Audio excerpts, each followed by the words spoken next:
ஓம்பல் ஓம்பா மடமை மடவா கண்ணுண்டு.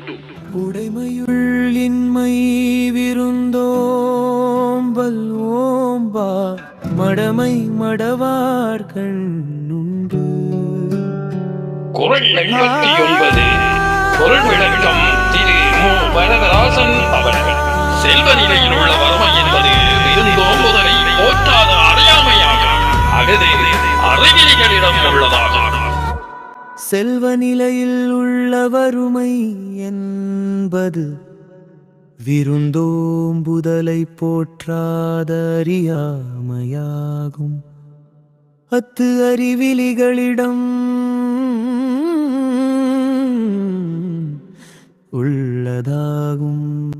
மோப்பக் குழையும் அனிச்சம் முகந்தெரிந்து நோக்கக் குழையும் விருந்து.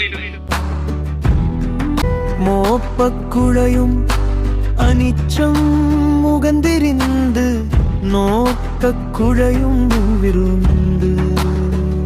குறள் 90 பொருள் விளக்கம் திரு வி. முனிசாமி அவர்கள். அனிச்ச மலரானது மூக்கில் வைத்து மோந்ததால் தான் வாடுவதாக எந்தினர்கள் முகமானது வேறுபட்டு பார்க்கும் போதே வாடிவிடுவது. அனிச்ச மலரானது மூக்கில் வைத்து மோந்ததால் தான் வாடுவதாகும்.